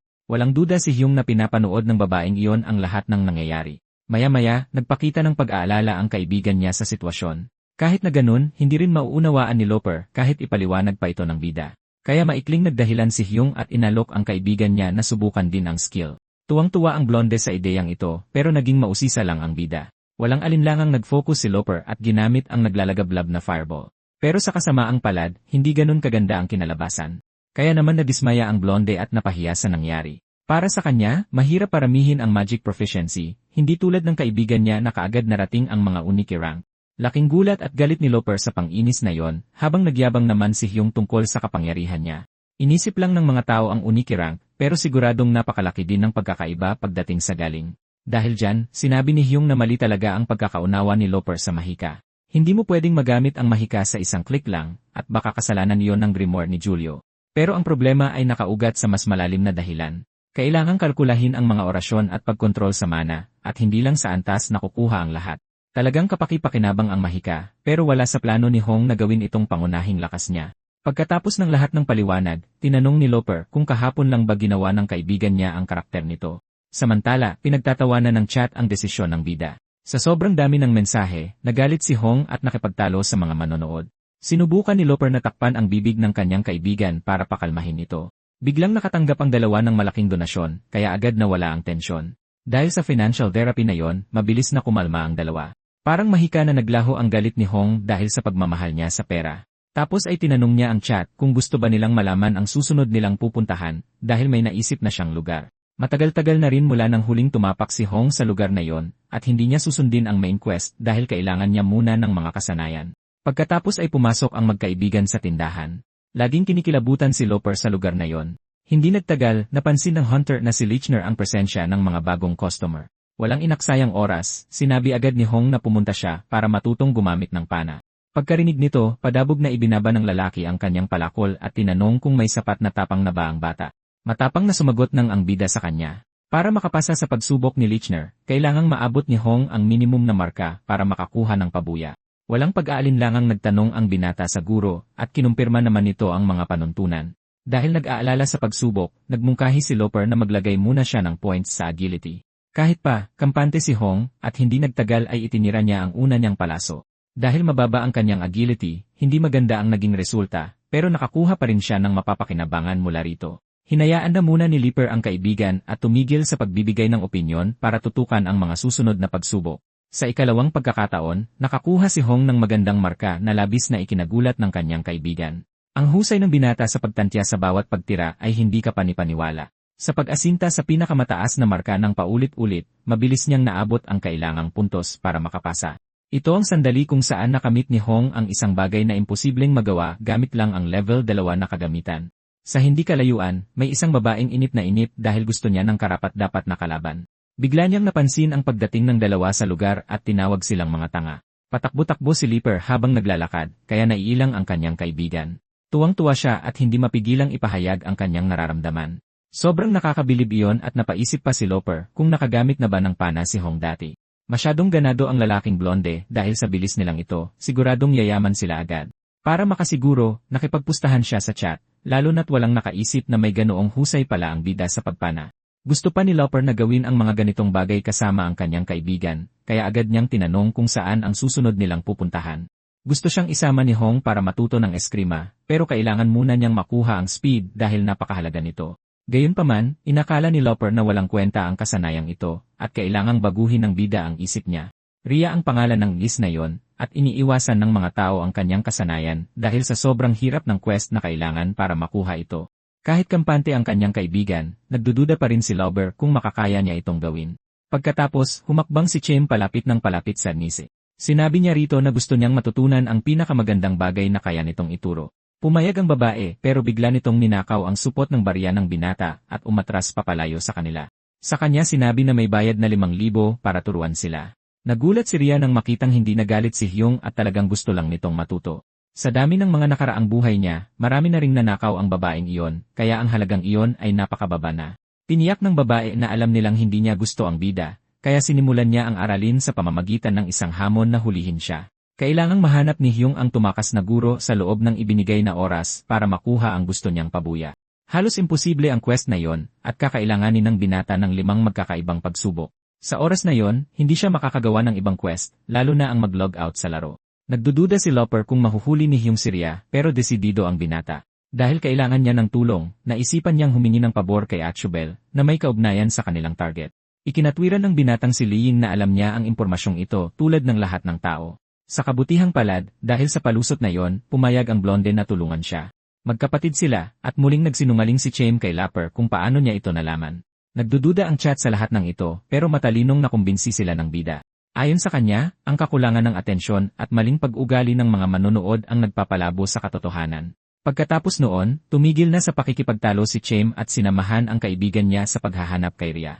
Samantala, nagre-relax lang ang babae habang nakikipaglaro sa isang cute na pusa. Akala niya ay sumuko na ang dalawa sa quest at hinding-hindi na siya mahahanap doon. Pero biglang dumating ang kapatid niya sa lugar na ikinagulat niya dahil sa mga kasama nito. Pinagpawisan pa ng malamig si Ria nang makita ang mga kasama ni Achubel. Sinubukan pa niyang baliwalain ang tagumpay ng binata, pero siya mismo ang nagsabi na kahit ano ay pwede sa quest na ito. Hindi nagtagal, tinawag ni Atsuba ang kapatid para mag-usap dahil pinayuhan na niya itong tumigil sa pagnanakaw. Pinagalitan ng blonde ang maliit na magnanakaw na matututo lang siguro ng leksyon kapag tuluyan na siyang nahuli. Matapos pagalitan ng kapatid, inutusan siya ni Atsuba na pumunta sa tindahan kapag tapos na siya rito. Tumango na lang si Ria habang nagpasalamat naman si Haim sa kanyang kaibigan. Nakagawa ang bida ng isang hindi kapanipaniwalang bagay, at dahil dapat laging tinutupad ang pangako, ibinigay ni Ria ang pabuya sa quest. Nakabase ang mga pabuya sa bilis ng pagtatapos ng gawain, kaya nakatanggap na naman si Haim ng isa pang skill book na unike ang rarity. Sa pag-alis ng babae, nilinaw nitong ayaw na niyang makita pa ulit ang bida. Biglang dumating ang pagod na si Lauper, at nagdiwang dahil nahanap na niya sa wakas ang kanyang kaibigan. Nagulat siya nang makitang ang naging resulta ng mahabang paglalakad na iyon ay isa na namang mahusay at unike na item. Walang inaksayang oras, kinumpirma ni Chaim na oras na para matuto ng eskrima. Ang aklat na iyon ay isang consumable item na hindi talaga makasanayan ng bida. Sa mga sandaling iyon, gustong malaman ng mga manonood kung bakit pinili ni Chaim na matutunan ang speed skill. Mabilis na gumamit ng isang simpleng pagtakbo ang binata para bigyang katwiran ang pagpili niya. Kahit para kay Lauper, halos hindi mapansin ang kasanayang ito sa paglalaro ng Chi. Para sa kanya, kahit unique grade pa ito ay wala ring pinagkaiba, pero nanindigan pa rin si Haim sa desisyon niya. Dahil nabanggit ng bida na gusto nitong matuto ng eskrima, nagpumilit si Lauper na turuan siya kahit wala rin naman itong masyadong alam. Humingi ng opinyon si Chaim mula sa chat na naging dahilan para hindi maging komportable si Lauper. Mukhang karamihan sa mga manlalaro, pati na si Jan, ay sumusunod sa parehong proseso ng laro marahil dahil sa guide. Wala pang nakakatapos sa quest ni Azubel dati dahil sa panloloko ni Julio na pumigil sa kahit anong interaksyon sa babae. Sa karaniwan, kukunin ang blonde at hindi na muling makikita, habang magiging walang silbi naman seryo. Kaya naman, ang katotohanang nagawa ni Chaim na sirain ang siklong ito ay isang senyales na tama ang landas niya, at siguradong matatapos niya ang sa sarili niyang paraan. Hindi niya alam kung ano ang iniisip ng Diyosa, pero ayaw na niyang maging sunod-sunuran pa rito. Matapos maglakad ng matagal, napagtanto ni Haim na sobrang layo ng tirahan ng ermitanyong eskrimador. Nakarating na rin sila sa wakas at ipinaalam ang kanilang pagnanais na matuto ng pag-eskrima. Nang mapansing may mga bisita siya, tiningnan lang sila ng lalaki nang may nakakapanindig balahibong titig na labis na kinatakutan ni Lauper. Matapos inumin ang alak, tumayo rin sa wakas ang eskrimador na si Balder. Agad niya silang inutusang iwagayway ang kanilang mga espada hanggang sasabihan niya silang huminto. Pinayagan din silang gamitin ang training area sa mismong likuran nila. Dahil nandyan sila para matuto ng eskrima, hindi na kailangan ng maraming salita. Walang pagdadalawang isip na binitawan ni Huang ang kanyang bakal na espada at sa halip ay ginamit ang kahoy. Karaniwan ay matagal bago matapos ng mga tao ang dalawang yugto ng quest. Marami ang bumagsak dahil inakala nilang madali lang ito, pero sampal ng katotohanan ang inabot nila sa huli. Sigurado si Lauper na ang mga gnisi na nagtuturo ng kasanayan ay kayang pumatay ng mga manlalaro. Pagkatapos ay nagsimula ang pustahan sa chat kung gaano katagal bago matapos ni Huang ang quest. Dahil malaking halaga ng pera ang nakataya, tuwang-tuwa rito si Lauper at mabilis na ipinaalam sa kaibigan na ang gawain ay nagkakahalaga na ngayon ng 800,000 won. Agad na huminga ng malalim ang bida at nag-focus. Ang pinakamahalagang aspeto ng pagwasiwas ng kahoy na espada ay hindi ang dami ng ulit o ang haba ng oras na ginugol. Una sa lahat, hindi umasa si Baldur ng matinding husay mula sa mga baguhang eskrimador. Gayunpaman, inakala ng karamihan sa mga manlalaro na espada ang pinakamadaling sandata na gamitin. At para kay Baldur, ang makita ang ganoong pag-iisip ay napaka-insulto. Gusto lang ng lalaki na magkaroon sila ng tapat na saloobin sa paghawak ng espada. Pagkatapos titigan ang binata ng sandali, tinaas niya ang kanyang kamay at sinabing sapat na ang nakita niya. Isang masayang ekspresyon ang makikita sa mukha ni Hyung nang ma-realize niyang gumana ang kanyang diskarte. Biglang lumitaw ang isang system panel na may quest na talunin si Baldur sa isang laban, hudyat ng ikalawang yugto. Nagpanik si Lauper nang mapagtanto niyang hindi pa ibig sabihin ito na matagumpay na natapos ang misyon. Nang makitang natalo siya sa unang pustahan, isang user ang nag-alok ng double or nothing na pusta. Tinanong ni Kyung ang kaibigan niya kung tatanggapin ba talaga nito ang alok na yon. Kung mapipigilan ng bida ang kalaban ng 4 na beses, mananalo siya ng dobleng halaga. Pero kung mabigo siya, kailangan niyang mag-bungee jumping sa totoong buhay kasama si Lauper. Sa kasalukuyang level ng husay ng binata, magiging napakahirap na magawa iyon. Takot na takot si Lauper dahil may matindi siyang phobia sa matataas na lugar. Biglang binigyan siya ni Hume ng isang napakadudang tingin. Pinapanatag ng bida ang kaibigan niya na hindi nito kailangang tumalon at sinabihang magtiwala lang sa proseso. Biglang nagdagdag ang Sword God ng 1,000,000 won sa pabuya ng quest at pinuri ang pagkakaibigan nila. Halos hindi makapaniwala si Hume sa dami ng perang kinikita niya sa laro. Dahil dito, sinimulan niyang titigan ng matalim si Baldur na may walang takot na ekspresyon. Walang pag-aatubili, mahigpit na hinawakan ng dalawa ang kanilang mga espada at naghanda para sa labanan. Kapansin-pansin ang aura na nakapaligid sa sandata ni Baldur, at tuluyan na siyang sumugod patungo sa bida.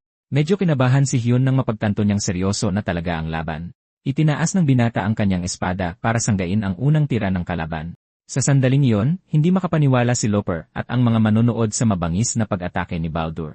Baka sa mukha ni Hung ang matinding pagsisikap na ginawa niya para harangin ang tira na iyon, pero kahanga-hangang napaglabanan niya ito. Mukhang hindi natuwa si Baldur sa ginawa ng binata at naghahanda na sa panibagong pag-atake. Gayunpaman, nakaposisyon na si Hume at hinihintay ang susunod na atake.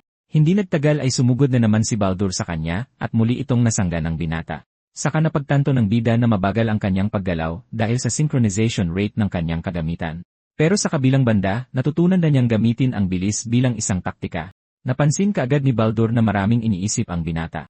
Marahil ito ay dahil sa pagiging kalmado niya o sa hindi inaasahang sitwasyon na kinasasadlakan niya. Pagkarinig dito, sumagot si Hume sa kanya gamit ang isang mapang-asar na tono. Saka nagkomento si Baldur na mali ang akala ng binata tungkol sa kanya at nagpa siyang tapusin na agad ito. Muling inasar ni Hume ang malaking lalaki at nagsimula na silang magpalitan ng malulupit na atake. Hirap na hirap ang bida na pigilan ang kanyang kalaban. Nagtaka si Loper kung bakit napakahirap ng isang simpleng fencing quest. Salamat sa kaibigan niya, muntik na siyang makaiwas sa isang tiyak na nakamamatay na atake. Sa sandaling iyon, nagkokomento ang chat sa nangyayaring laban. Marahil ay nababahala na si Baldur dahil mas tumagal ang bida kaysa sa inasahan. Kaya naman, muli siyang sumugod kay Heong. Sa kasamaang palad, muling naharang ng binata ang kanyang atake, kaya naiwan siyang hindi makapaniwala. Napansin na ni Hyung na lumawak ang mga galaw ng kalaban, kaya pareho silang umatras at nagtitigan sandali. Nabigyan nito ng oras ang binata na magpahinga at isiping nagiging mas delikado na ang mga atake. Pero hindi rin nagtagal at nagsimula na naman silang maglaban.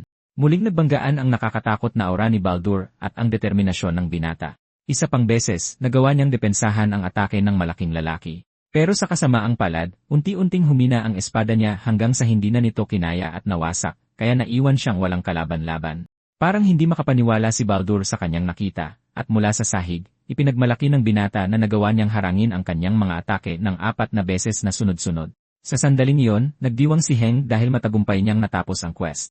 Hindi masyadong naintindihan ng chat dahil wala pa namang nananalo sa laban na iyon. Natapos ang duelo dahil nabali ang kahoy na espada. Kahit walang nanalo, atat na si Heng na makuha ang bayad sa kanya matapos patayin ni Loper ang stream at gawin ang tamang kalkulasyon. Tiniyak ng lalaking blonde sa kanya na gagawin niya ng maayos ang transfer nang hindi niloloko ang binata. Biglang binanggit ni Loper ang tungkol sa unang pagkikita nila habang inilalagay ang kamay sa balikat ng kaibigan. Gusto niyang malaman kung anong ginawa ni Hin bago pumasok sa militar. Sinubukan ng bida na gumawa ng mga palusot habang naghuhulaan naman ang chat tungkol dito. Saka kinumpirma ni Loper na lahat ng pera mula sa quest ay mapupunta diretsyo sa Black Dragon. Ito ay dahil natapos niya ang mga quest gamit ang kanyang sariling pisikal na kakayahan. Dahil dito, masaya siya na hindi na niya kailangang magbungee jumping. Nang makita ng chat na naniwala ang binata, inasar nila siya at sinabing isa lang itong prank. Biglang may isang manonood na nag-donate ng 100,000 at ₱1 para makita pang gamitin ng binata ang kanyang espada. Maya-maya, lumingon si Haim at napansin ang presensya ni Baldur. Mukhang galit na galit ang lalaking iyon. Kahit tahimik, pinipigilan niya ang kanyang matinding galit. Marahil ay sinisisi ni Baldur ang kanyang sarili dahil nabasa ng isang baguhang tulad niya ang mga galaw niya. Saka nagtanong si Haim kung tapos na ba talaga ang duelo. Kinumpirma ito ni Baldur at sinabihang maghintay muna siya sandali. Kaya napansin ng binata na naggangalit ang ngipin ng lalaki para hindi magpakita ng emosyon. Hindi nagtagal ay bumalik si Baldur dala ang pabuya para sa kanyang kalaban. Ngayon, may 4 na well-developed na skills na si Haim. Agad na lumitaw ang info panel kasama ang lahat ng pabuya niya at isang unique power. Parang hindi makapaniwala ang chat at isa sa mga manonood ay humingi pa ng private lessons. Biglang hinila ni Hyung ang kaibigan niya, sinabihang magpakita ng reaksyon dahil hindi pa lubos natapos ang trabaho. Walang pag-aatubili, sinabi ni Loper na magbibigay siya ng lessons sa kanyang followers, pero agad siyang nasabihan. Sa sandaling iyon, tinawag ni Huong si Baldur at kinuwestiyon kung bakit may kulang sa pabuya. Pagkatapos ng ilang segundong pananahimik, sinabi niya na narinig niyang lumipat na ang master niya sa Edlin, at kung sakaling mahanap siya ng binata, dapat ibigay sa kanya ang bagay na iyon. Tiyak na makikinig siya sa mga sasabihin ng bida. Ayon kay Baldur, ang master ay nasa lugar kung saan nagtitipon ang mga hangin at nagbigay ito ng clue kay Hyung. At dahil dito, niyaya na niya ang kaibigan na sabay silang bumalik sa syudad. Biglang may nagpadala ng donation na nagsasabing magiging marami ang trabaho ni Baldur sa araw na iyon. Si Loper naman sa sandaling iyon, na curious kung pupuntahan ba nila ang master ng malaking lalaki. Pero si Hyung, na mukhang pagod na pagod, ay sinabing naisipan na niyang tapusin na ang laro sa araw na iyon. Kailangan niyang pumasok sa trabaho at magiging problema kung hindi siya makakatulog ng maayos. Kaya nag-log off na ang bida sa laro at binanggit na hindi agad siya makakabalik pagkatapos ng trabaho. Pagbalik sa realidad, napagtanto ng binata na napakainit. Pinagpapawisan siya, malamang dahil masyado siyang nag-focus sa kanyang fencing quest. Biglang nakatanggap ang kanyang phone ng mga mensahe na nakakuha sa kanyang pansin. Si Loper yon, na ipinaalam sa kanya na ipapadala nito ang bayad bago siya matulog. Pagkatapos nun, hindi nagtagal ay pumasok na ang deposito sa account ng bida, at ginulat siya ng napakalaking halaga. Hindi makapaniwala ang binata sa dami ng donasyon na natanggap nila sa ganoon kaikli na panahon. Naisip tuloy niya kung sulit pa ba ang magkaroon ng regular na trabaho, lalo pa at 10 oras lang naman siyang naglaro. Nakabalik na si Hong sa realidad, pero ngayon, seryoso na niyang pinag-iisipan ang bumalik sa mundong iyon. Gayunpaman, nauwi siya sa pasya na dapat manatiling isang simpleng hobby lang ang pag-stream. Kahit pa ganun, nag-alala ang binata sa kanyang kaibigan na patuloy na hinihikayat siyang magpatuloy. Pero walang kasiguraduhan na palaging sasabog ng ganoon kalaki ang mga donasyon. Mas mabuti na ang magkaroon ng maayos na trabaho para mabigyan ng kapanatagan ang kanyang ina. Makakabuti rin sa binata na magpakita ng pagmamahal ng anak ng ganito paminsan-minsan. Dala ang mga isiping ito, nakatulog ang binata para lamang magising sa tawag ng kanyang ina. Masyado na siyang tanghali gumising, at dahil dito, kitang-kita ang galit ng ina. Bukod pa rito, kinuwestiyon din niya ang napakalaking halaga ng pera sa kanyang bank account. Ilang sandaling natahimik si Hong at blanko lang na nakatitig sa kanyang ina. Nagsususpetsa siyang may ginagawang kalokohan ang kanyang anak ng patago tuwing gabi. Hindi niya maintindihan kung paano kumita ng ganun kalaking pera ang bata sa legal na paraan. Hindi man lang niya ito binigyan ng pagkakataong magpaliwanag, at inisip na galing ang lahat ng iyon sa sugal. Sa wakas, nai-open din ni Hong ang tungkol sa regalong natanggap niya mula kay Hyun. Ipinaliwanag niya pagkatapos na nag-stream siya ng laro kung saan siya kumita ng kaunting pera. Talagang mabuting bata ang bida at hindi siya gagawa ng anumang iligal. Sinabi naman ng kanyang ina na gusto siyang kausapin nito pagkatapos ng trabaho dahil kailangan din itong mag-ayos. Pagkatapos nyon, papalabas na sana siya ng kwarto pero tinawag siya ng bata. Naniwala siya sa sinasabi nito at nag-alala lang na baka maging pasanin yon para sa kanya. Gusto ni Hong na hindi na kailanman mag-alala ang kanyang ina sa mag-isang pagpasa ng kanilang mga utang. Determinado siyang magtrabaho ng mabuti para makapamuhay ito ng komportable. Ang malupit na realidad ng buhay ay hindi tulad ng naranasan ni Hyung sa kabilang mundo, o iyon ang akala niya, hanggang sa makatanggap siya ng unang sermon dahil sa pagtulog sa trabaho, na labis niyang ikinagalit. Pagdating ni Hyung sa opisina, inabutan siya ng kanyang tauhan ng patong-patong na dokumento at umalis para sa isang meeting sa labas. Mahirap ang mga nilalaman pero maayos itong nakaorganisa kaya hindi masyadong nahirapan ang bata. Magsisimula pa lang sana siyang magtrabaho nang bigla siyang tawagin ng team leader. Binansagan siya nitong trial version at pinapahiya ang bata sa mga bagay na walang kinalaman sa trabaho. Pagkatapos ay inutusan niya ang intern na ibili siya ng inumin. Sa pagtatanong kung anong kape ang bibilhin niya, nagalit tuloy sa kanya ang bastos na lalaki. Pagbalik ng bata sa upuan niya dala ang kape, sinisermunan naman ng leader ang tauhan nito. Sa kanyang mga blangkong mata, pinakinggan niya ang lahat ng iyon na parang araw-araw na nangyayari. At saka dahan-dahang nagsalita na hindi ito magiging posible dahil sa dami ng ginagawa niya ngayon. Itinuring itong pambabastos ng lalaki, inisip na namimili lang si Minho ng trabaho, at sa sobrang kayabangan ay itinapon niya ang lahat ng papel sa ere. Sinimulan niyang laitin ang tauhan sakto pagdating ni Yaong bitbit ang kape. Hindi nagtagal at sinimulang pulutin ng dalawang binata ang mga dokumento mula sa sahig. Masamang tinitigan ng team leader si Hyung na parang alam nito ang intensyon sa likod ng kanyang mga kilos, at hindi nag-atubiling tawaging mga tanga ang mga empleyado. Matapos ayusin ang mga dokumento, bumalik sila sa kanilang mga upuan, ngunit mukhang maraming iniisip si Minho. Makikita sa refleksyon sa monitor ang kanyang mga mata na mas blanko kaysa sa dati. Biglang humingi ng tawad kay Hanbit dahil sa pagpapakita ng ganitong kapangit na eksena. Ayos lang ito sa bida, dahil inisip nitong baka masama lang ang timpla ng team leader. Isang bagong proyekto na ibinigay ng ignorante at hangal na iyon ay nasimulan na, ngunit kailangan nito ng oras, at hindi na masyadong maalagaan ng tauhan ang bida kaya siya humihingi ng tawad. Pagkarinig sa sagot na ito, sinabi ni Kyung na matutulungan niya siya tungkol doon. Tapos na ang oras ng trabaho, at pababa pa lang ng bus, may narinig ang bida na tumatawag sa kanya. Si Yaong pala iyon at nagtatanong kung kumusta ang naging trabaho niya. 3 oras lang ang itinulog ng binata, kaya agad niyang inaya na pumasok sa cave para mas komportable silang makapag-usap. Pagkaupo sa silya, para na lang natunaw sa sobrang pagod si Hyang. Sakit sa ulo para sa kanya ang corporate society, at gusto na lang niyang mag-stream ng maraming oras habang minumura ang boss niya. Gayunpaman, gusto lang malaman ni Hong ang impormasyong ibabahagi ng kanyang kaibigan. At walang pag-aalinlangan, ipinakita niyon ang mga mensaheng natanggap nila pagkatapos ng stream na kinabibilangan ng ilang mahahalagang kumpanya. Ang sweldo mula sa isa sa mga malalaking korporasyong ito ay umabot sa kamanghamanghang 100 milyon won. Sa pananaw niyon, ang pinakamagandang opsyon ay pumili ang kaibigan niya ng kumpanyang magiging kaalyado. Ngunit pagtingin niya sa mukha niyon, napansin niyang may mali. Halos nakakatiyak ang bida na nagsisinungaling ang kanyang kaibigan, kahit pa itanggi nito iyon hanggang kamatayan. Hindi mukhang pabor kayon ang pagsali sa isang malaking korporasyon. Hindi naman masama ang intensyon niyon sa pagmumungkahi nito, ngunit alam ng kaibigan niya na may iba itong nararamdaman tungkol dito, at dahil doon ay binigyan niya ito ng ilang masakit na batok sa ulo. Nang tumigil ang pang-uupakan, napansin niya ang maraming pagkakatulad sa pagitan ng kanyang kaibigan at ng tiyuhin nito. Gusto lang niyon na makakuha si Hyang ng magandang trabaho at may malaking sahod. Labis na nagpasalamat ang bida sa hindi matatanggihang alok na ito, ngunit gusto niya ng higit na kalinawan patungkol sa mga prioridad ng kaibigan niya sa oras na iyon.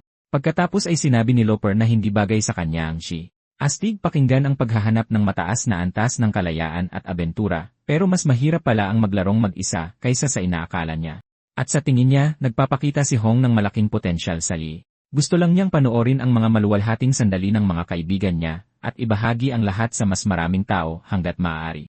At dahil doon, ninais niyang magtayo ng isang channel agency na nakasentro sa bida. Sa halip na normal na kumpanya, magiging isa itong uri ng guild na nagpapagsama sa laro at realidad, at ito mismo ang nabanggit niyon noon sa militar.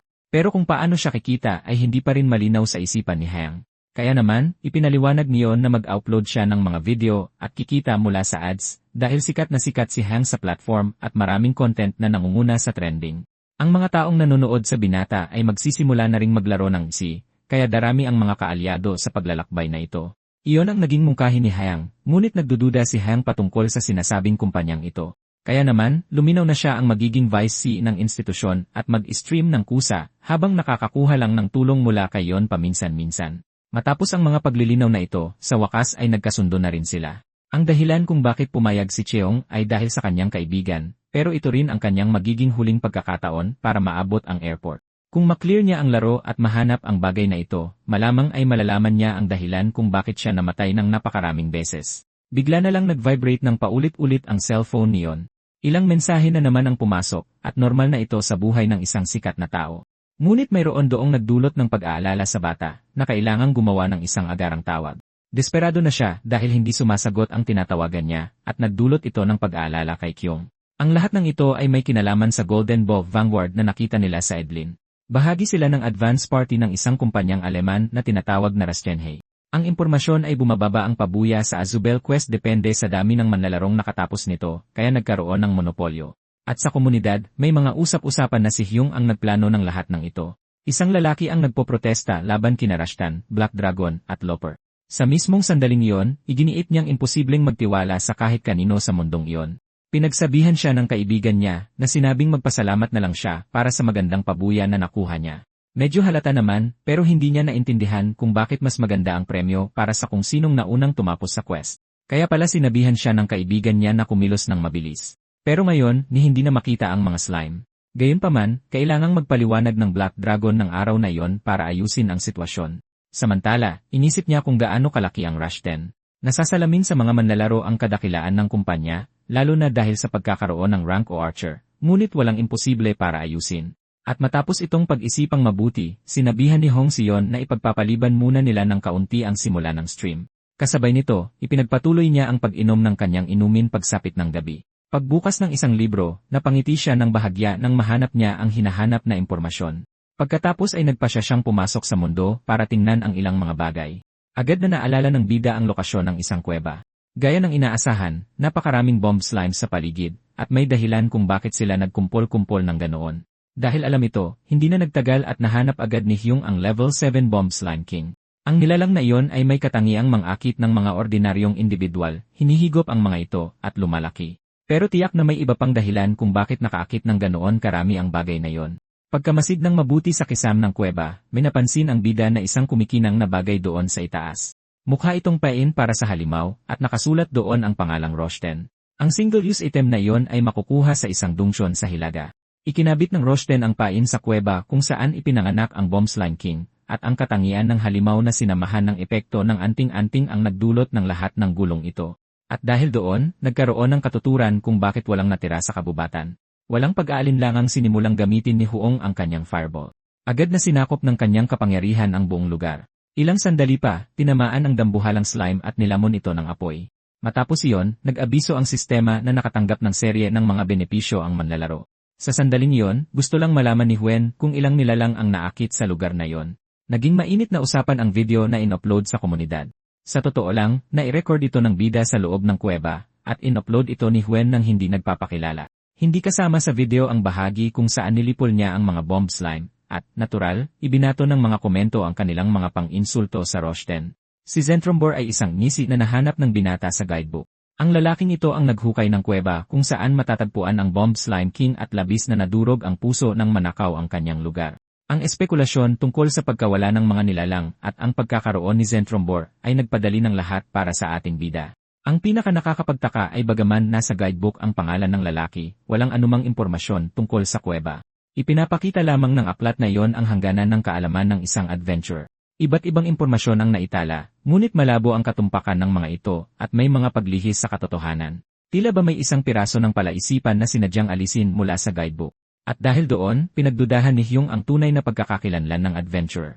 Iniiwasan ng lahat na gumamit ng mahika dahil sa proficiency system nito. Ayon sa lalaking blonde, kailangang sagarin ng isang tao ang kapangyarihang ito nang may matinding hirap para matutunan ang skill ng susunod na sangay. At sa kadahilan ng iyon, pinili ng mga tao ang ibang landas na tatahakin. Ngunit para sa Black Dragon, ibang-iba ang sitwasyon. Maaabot niya ang hindi kapanipaniwalang 100% na proficiency sa loob lamang ng isang araw. Sinubukan ni Lopper na linlangin ang sarili na isa lamang itong huling April Fool's joke, ngunit sinabi ni Hong na para lamang ito sa rank 1 sa simula pa lang. Kahit pa gayon, humingi ng patunay si Lopper dahil aabutin ng kahit isang buwan man lang para makabisado ang anumang mahika. Hindi nagtagal, binuksan ng bida ang kanyang status window at kinumpirma ang lahat ng kanyang sinabi. Tila hindi makapaniwala ang lalaking blonde sa kanyang nakikita at napaluhod pa nga ito. Inisip niyang imposible ito at isinaalang-alang ang posibilidad na isa itong in-game bug. Pagkatapos ay ipinaliwanag ni Hong na hindi niya ito kasalanan dahil natural lang na nangyayari ang mga bagay-bagay. Dagdag pa rito, pinakiusapan niya ang kanyang kaibigan na huwag nang banggitin ang tungkol sa proficiency na ito sa livestream dahil nagpaplano siyang magpakita ng isang bagay na lubos na kawili-wili. At ang lahat ng iyon ay may kinalaman sa mga kontrabida mula sa Roshten. Sa wakas, nagsimula ang isang bagong livestream at sinalubong ni Lopper ang mga manonood na humihingi ng paliwanag sa pagkaantala. Nang walang pag-aatubili, ipinaliwanag niya ang dahilan ng pagkaantala ng broadcast at sinabing walang anumang koneksyon ang dalawa sa Roshten. Sa magandang araw na yon, may gagawin ang Black Dragon bago hanapin ang master ni Baldur. Sa eksaktong sandaling ito, natanggap niya ang balita na muli na namang tumakas si Lee. Talagang hindi nakikinig ang bata sa kahit anong sabihin sa kanya. Ayon kay Atsov, sinubukan ni Hyung na intindihin ang panig ng bata at pinakalma ang kanyang kaibigan. Taos-puso siyang umaasa na darating din ang panahon na makakapamuhay sila ng magkasama na walang pagtatalo. Matapos tanungin, ipinahayag ng bida ang kanyang kagustuhang matutunan ang susunod na magic skill. At sa isang simpleng hiling, nakuha niya ang pagsang-ayon ni Atsov na nagpasaya ng labis sa chat. Nang walang pag-aaksaya ng oras, iniabot ng babae ang ikalawang magic book sa bida. Hindi nagtagal, lumitaw ang information panel na nagdedetalye ng susunod na quest at mga gantimpala nito. Pagkahawak sa aklat, napansin ni Yaong ang isang bagay sa labas na kumuha ng kanyang atensyon. Pinapanood ng mga mandirigma ang lahat mula sa bintana taglay ang matinding kuryosidad.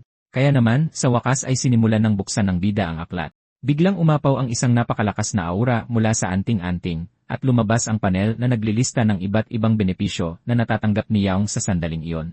Naiwang lubos na gulat si Lopper nang makitang tumaas ang rank ng Black Dragon at natutunan ang Fire Explosion skill.